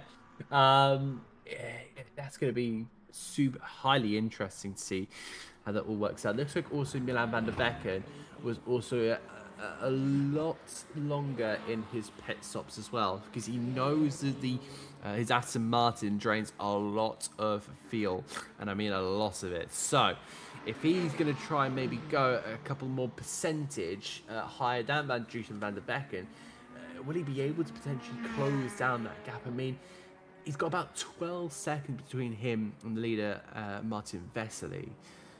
So there is quite the potential to try and get back into that battle, but he's filled himself up right to the top. I think he's also taken his fuel to 100%, in fact. So whilst Van Driesche and Van der Becken, in a way, just underneath that 100%. So that will be that'll be huge to think about at some point. So they're just entering the 70s now, with looking at Marco Podolski as well. He's in 71, but looks like we've had an incident there. Sorry to butt in there. Michael Savage, going for a bit of a spin in the Valentino Rossi number 46 BMW. Take us through it, Jack. Yeah, we'll see. It's clearly something happening in the Lesmos, and is it too much on the? Yeah, it's too much on the apex curb there. It just sort of jumps up. Car not really designed to take that. Hits the wall, spins around. Maybe a little bit of sketchiness for the Corvette of Matt Townsend. Stays out of the way, joins the circuit safely on the second try, and comes back out at the back of the field. The Wooden Spoon Award. It's another time round for Jakob Tucky in the 52 AF Corsa, but he's getting back around again. Billy Octane, who we saw briefly, that is our Persistence Award for basically having to do 2 incredibly slow laps. It's locking the rears into Ascari, a bit of wonky netcode, and just round again, slowly rejoining the race, rejoining the circuit, and tough race. And you said it, Adam, earlier, where a lot of times we missed a bit of a trick in the pit lane. I know Zach Vermaat came in a bit early, and something I was alluding to is the amount of time you can gain by saving fuel. But Martin Lawrence he saved enough fuel that coming out of the pit cycle, he's 5 seconds ahead and in the lead. You can see that Aston Martin briefly appearing in the shot. 5 seconds, a huge margin. But 28 minutes to go. Who has the pace to take it? It is all to the end here. But I can confirm that Lawrence has definitely underfueled himself. He's, I believe, 4% lower than Zach Vermack in terms of virtual energy. So it's just one of those where he might have to do a little bit of saving himself in these last 27.5 minutes, but it might be that Zach Vermack can do maybe a lap of saving and then go flat out to the end. So that'll be one to keep an eye out for. Zach Vermack at the minute, 5 seconds, in fact, behind the Lexus. That is a big old margin. You see the black, just about the black Aston Martin right in the background as well. So that is quite the gap that Vermack will have to close in for the moment, but we'll have to keep a tab on that. So it is at the moment in the hypercars, it's Vesely from Van Driesche, from Van der Vecken, from Badowski, with Kerrigan and Witzel. So 2 Ferraris, 5th and 6th there. With Boss, and then Volters, then McLovin, with Tucky, who's been in the wars, and then Billy Octane, who is now 3 laps down. And then we go on to the LMGT3s. Lawrence ahead of Vermack. Townsend has been on quite the run here. He's also now in the podium position. Fabian Schmidberger has been right there or thereabouts in the Inception Racing McLaren, as well as Wojciech Rebecki in the BMW, then Ryan Gill, Michael Savage, Kaneko, and Whitburn. And then a couple of drivers that have not, in fact, didn't start the race, and 3 drivers DNFing. They're being Ray Moodley, Raphael Hull, and Matt Malcolm. 2 GT3s and 1 hypercar. So we'll see how this all kind of works out, because there's still quite a lot in the offering. Vesely taking that race lead. Van Driesche is now trying to close him back up, but he'll have to use more virtual energy as well as kind of ongoing pace. Milan van der Vecken hasn't done anything either. He's at the moment just kind of sitting back. He's 14 seconds behind Martin Vesely, so I don't know how if he's going to get into the battle whatsoever. We'll have to see kind of the top 2 in each battle, because I think that's kind of the closest at the moment. Yeah, in this fight that's showing up on screen now, this is as a result of Richard Whittle's fuel saving. He was certainly not within a second when the pits began. Callum Kerrigan came in. Whittle managed to save 2 extra laps and also is a bit overfueled, so might be able to push a whole heck of a lot further. Another drive-through penalty for Michael Savage, just not quite able to keep it in between the lines. Amongst the other, oh, actually, it might have been speeding in the pit lane then, since, yeah, it must have been something where he was coming in and sped minorly. I was thinking that it was as a result of cutting some corners. We'll see. It might have just been as he was coming in. That must have been it. Doesn't look like anything on his dashboard going over that 60 kph. But I was thinking that among a lot of the updates that have been happening in recent weeks and months to LMU, they have increased the stringency of track limits twice.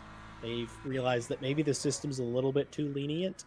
And here we go! The fight between the Ferraris, both having to avoid each other in the chicane, both missing the corner. And an interesting thing about this fight, pretty sure that these guys are talking to each other right now in Discord. So maybe a little bit of mind games on circuit, maybe a little mind games in the Discord chat. But you know, I was saying earlier that Whittle, not only did he get closer because of fuel saving, he also was able to take a bit more fuel at less of a deficit.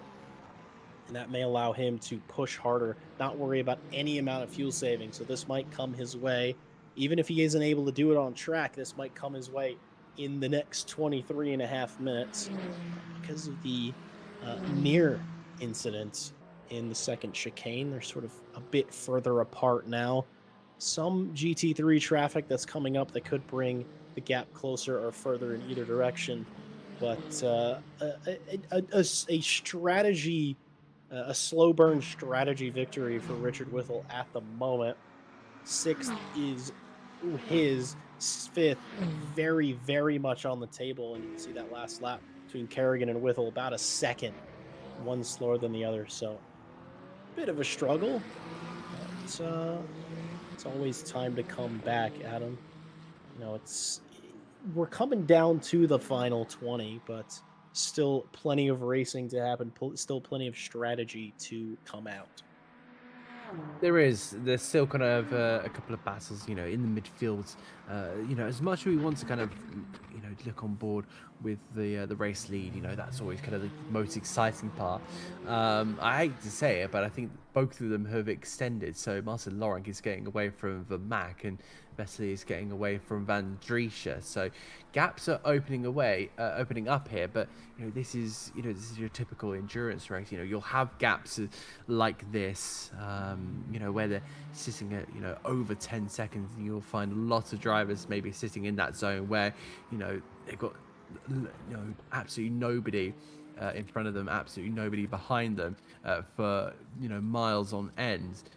So it's just one of those where you've just got to kind of keep in the zone and really put yourself in a position where you can just work, kind of go forward. Ryan Gill, of course, I believe he's had a pretty tough one this tonight. He's now sitting a minute almost behind Martin Lawrence, so he's just kind of grabbing up and gobbling up all the points that he possibly can, and then he'll take it on to the next round of the championship. Yeah, it's round one for a season. It can sort of either be a statement piece for some drivers, or it can be a benchmark for the rest. Either you put your best foot forward, you try to go as quick as you can, say, "Hey, here I am. This is what I can do."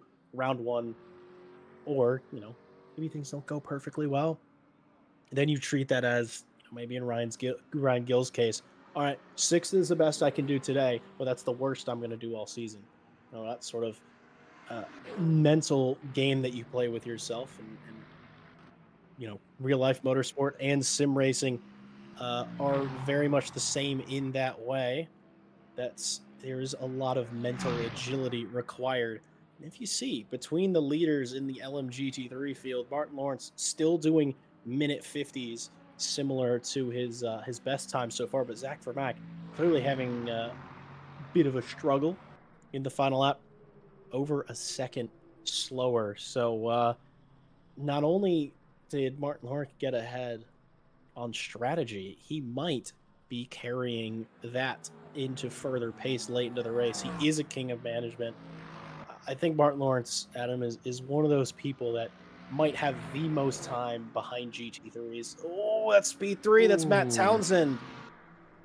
Like, that's exit of Ascari. He's gone very deep. I wonder if too much exit curb, as now he's going to lose a position to Fabian Schmidberger, who, if you're within reach of another car, something goes wrong, some sort of mistake could mean the difference between it. Let's see, I think it's too much on the apex curb. Yeah, it is.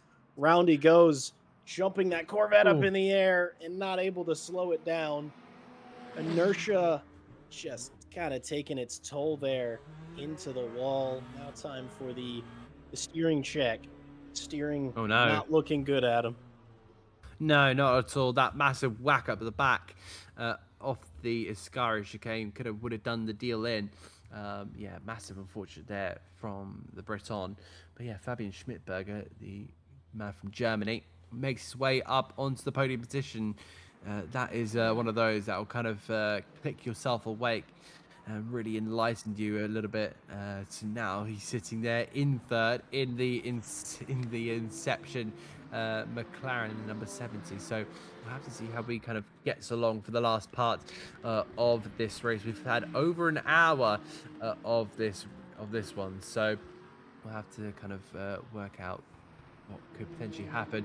Matt Townsend has retired from the race. That's our third GT3. Meanwhile, two Toyotas battling away. Jan McLovin will be up against what seems to be Jakob. That's going to be Thomas Walters. Is so the Dutchman going to be leading this one? Is he going to maybe go to the outside here? McLovin has he got the overspeed? Oh, Oh, see daisies, and that's going to be oh. Walters now just sliding into the wall. He's going to tap it there, and it looks like now Jan McLovin will just have to kind of follow his way. Is he waiting up for him? I would kind of hope There's another so, car if I'm honest.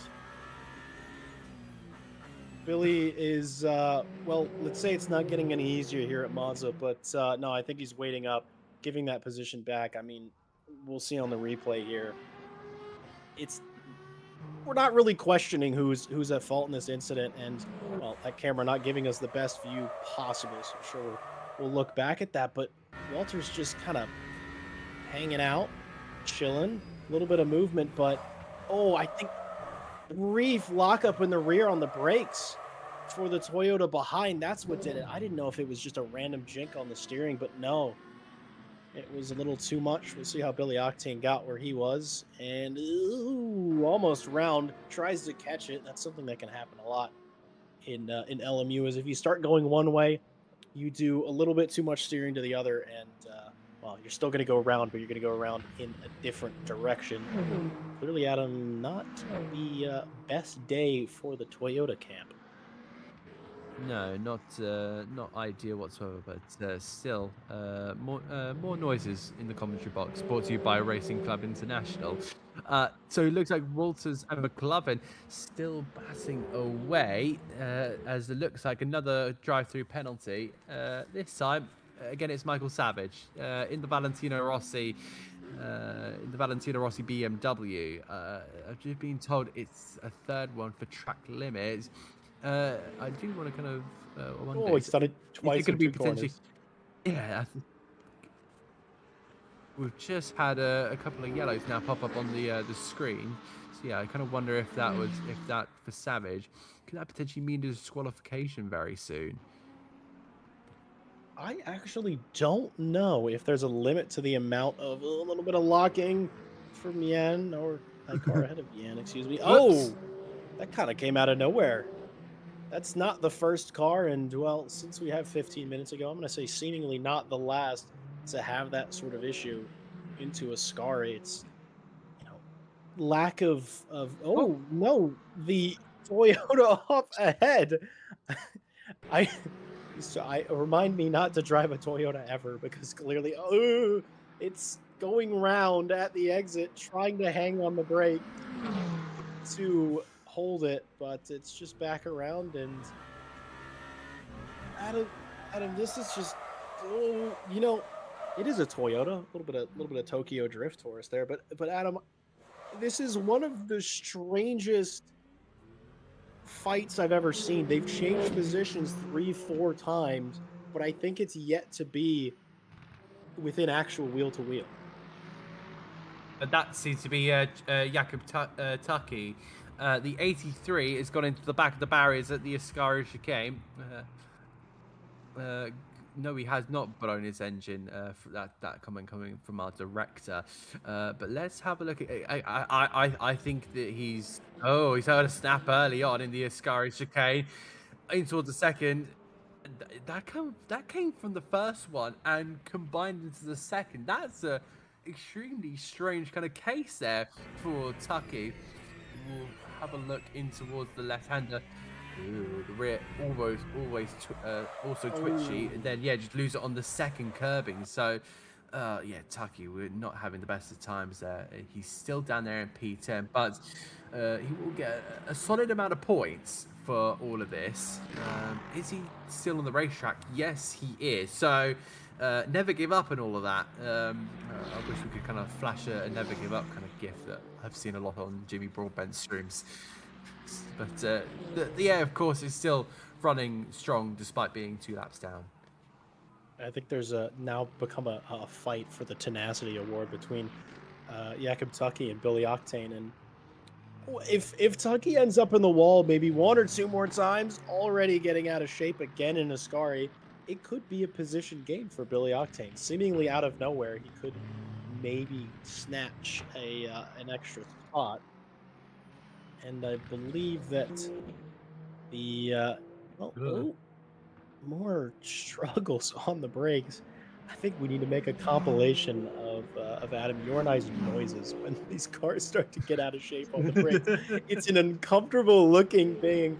It's just you watch it, you're just like, ah, because you know sort of how that feels to be in that car, and it's what we like to call a pucker factor for sure. Yeah, that yeah, there's always some again the Toyota jumping the curb like it's a kangaroo in Australia. Thomas Walters trying to maybe vault his car into the air. That was Nice, probably the worst pun nice. I've ever made, No, but no, that was some nice. good okay, some good reactions. As I was about to mention that in the broadcast. But yeah, our director just said Billy Octane does need to take another pit stop because he's currently on 6% of his virtual energy. That was the last time he crossed the line, so he's probably around about maybe 2%. So I won't be surprised here if he's pushed all the way. And again, the rear's, there's two snaps. There's been two snaps of that Toyota, and we've had I think we've just had Thomas Walters, I think, just had an incident. Is he? I That's don't know if this Billy has has been enough extremely fuel. strange. I think he's on 3% fuel starting this last lap, and I feel like more drivers our drivers have done more with less. It's Ascari again.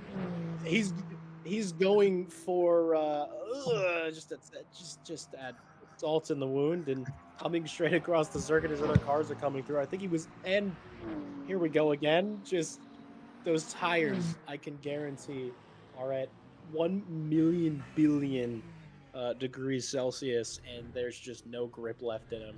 They're flat spotted as well, and something that I've neglected to mention is those of you who have driven any amount of time on Le Mans Ultimate knows this, but once you start getting flat spots on your tires, the vibration that comes through the wheel is unrelenting. Jan McLovin is also off. Whoa, that's a really bad rejoin from Jan McLovin, and very heads up for Richard Whittle to avoid that. And I, you know, I think Toyota needs to take this one back to the factory and do a little bit of work. This car seems basically undrivable. It- he's a strange kind of moment. Somebody said Ferrari. We're having a couple of technical issues with a couple of replays, but yeah, Richard Whittle had a bit of a moment with seeing a Toyota go in front of him. There's been a little bit of Toyota slander going on a little bit in the comms box here. Billy Octane has finally managed to make it back to the pit lane on, I will tell you now, 0% virtual energy. He was pretty much done and dusted, and he's now going to take a very quick splash and dash. 10 minutes left to go of this one.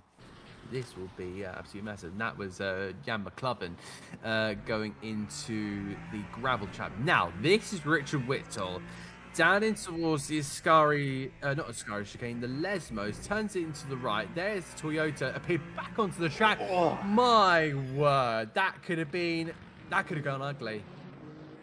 I certainly could have. It's just a bit of heads up from Richard Whittle. I mean, you're coming into the corner, you see that there's a yellow flag.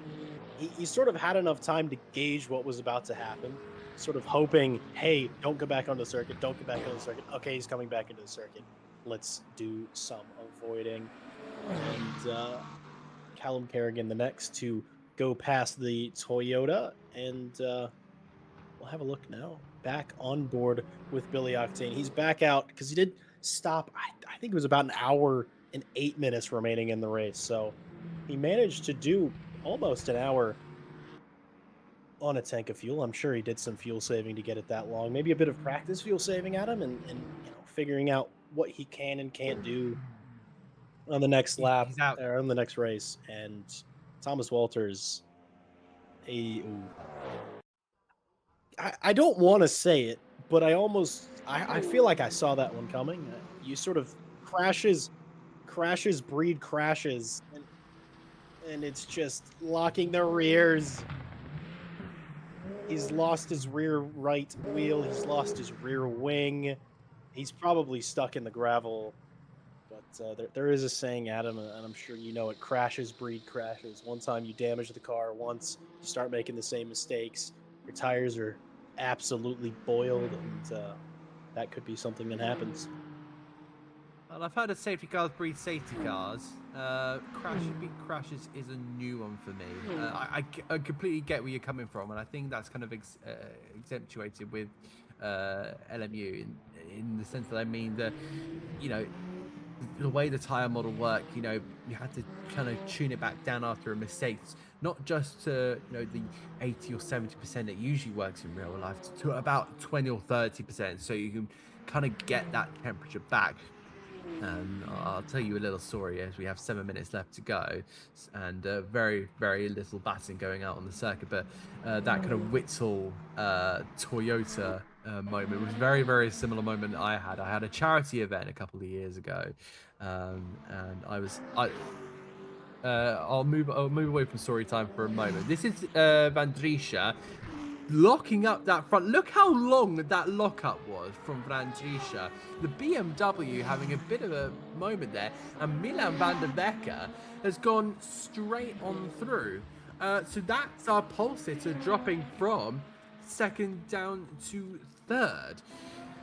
That's going to be a bit of a strange one. This is kind of, it looks like Milan van der Becker down in towards the first chicane here. So this is quite a while ago. 2 laps, in fact, around the outside. Is he going to be early on the brakes? Oh, he's just outbroke himself. Milan van der Becker,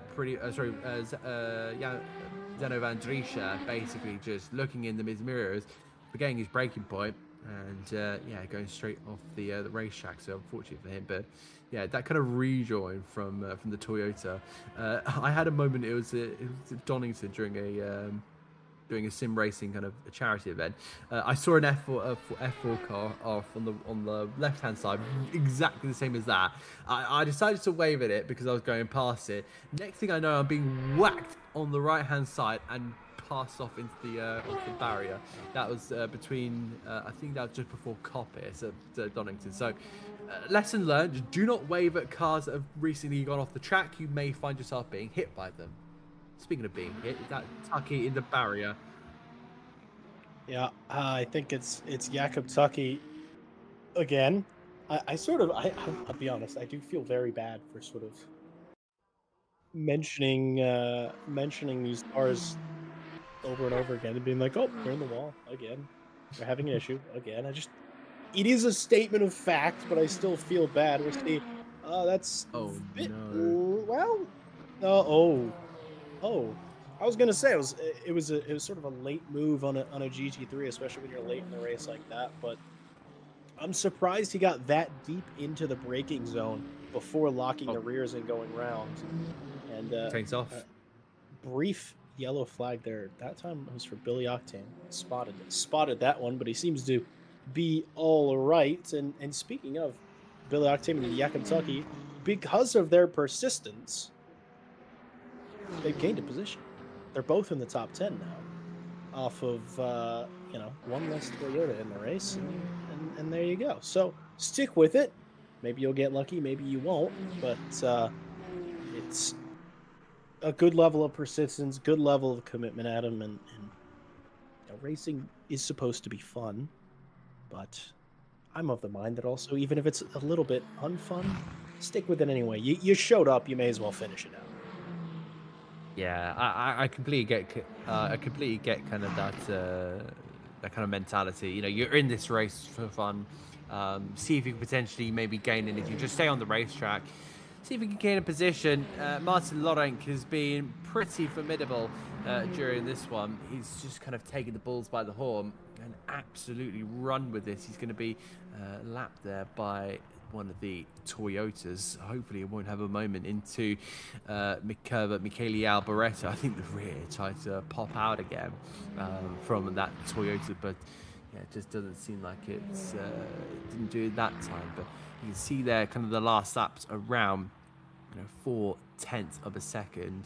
The Mac was faster, but it's not going to really matter at this stage with 3 minutes left to go. So unless the Mac can do over 2 seconds a lap faster than Laurent, that lap is not really going to happen. I think Milan van der Beek has made a mistake recently because the gap just opened up to Martin Vesely from 6 seconds to 8 now. So that is slowly starting to kind of come together.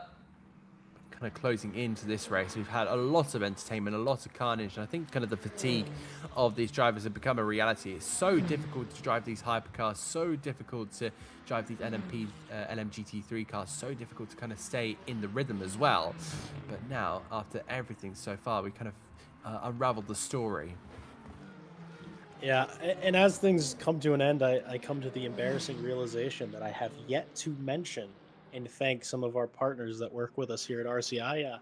I'm a bit of a pro at doing this. I always forget until the very last moment. So 2 minutes, I can shout them all out before we get in and cross the line. And I'm going to start with what I almost regularly start with, which is Ready Set Sim, our wonderful partner. If you're looking for finding a new sim rig, some new gear, and building out either your dream setup or the one you can afford, they are the place to go with their RSS sim rig builder.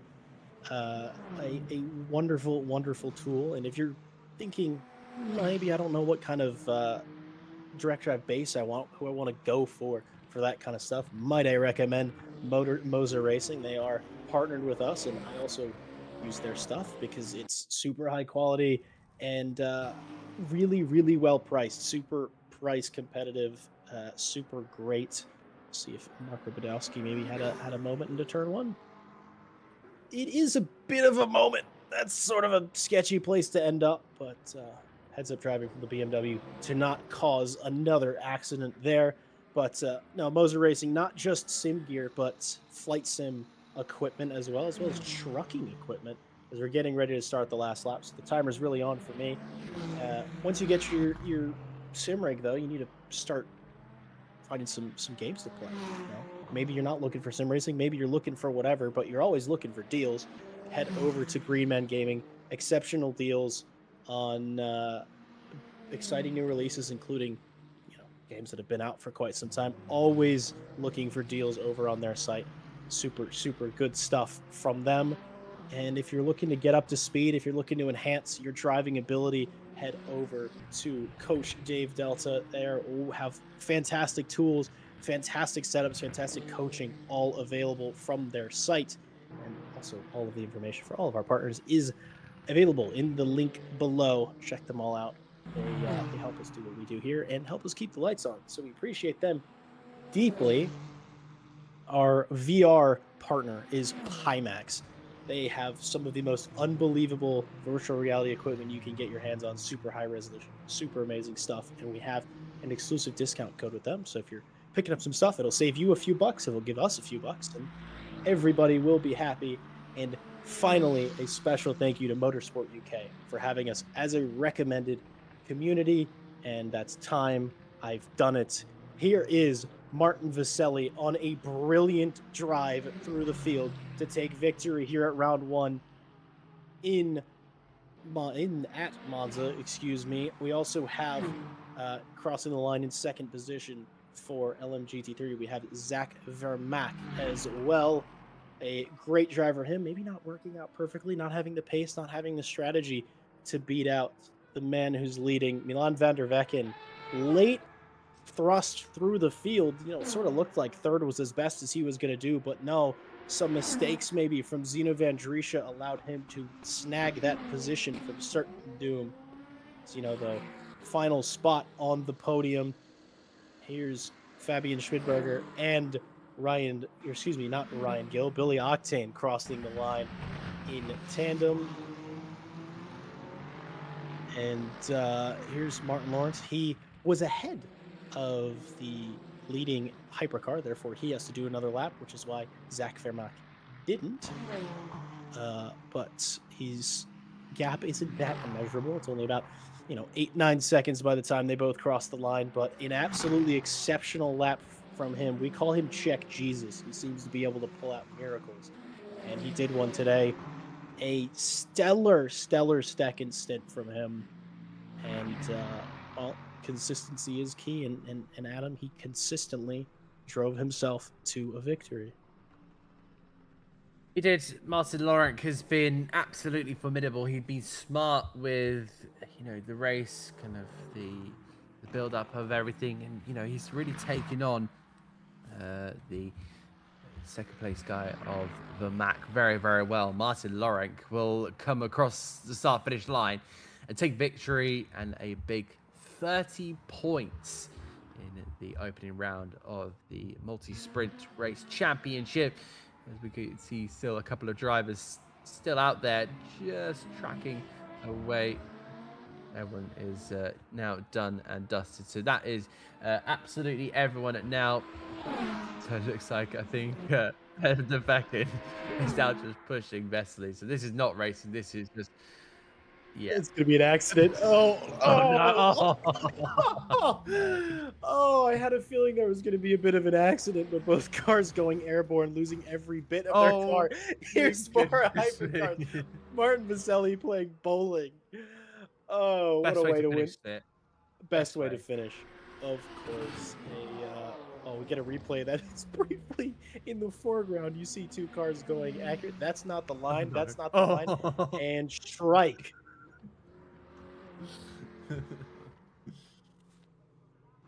Oh, Abs- hello. Racing is all about fun. We were right. We were.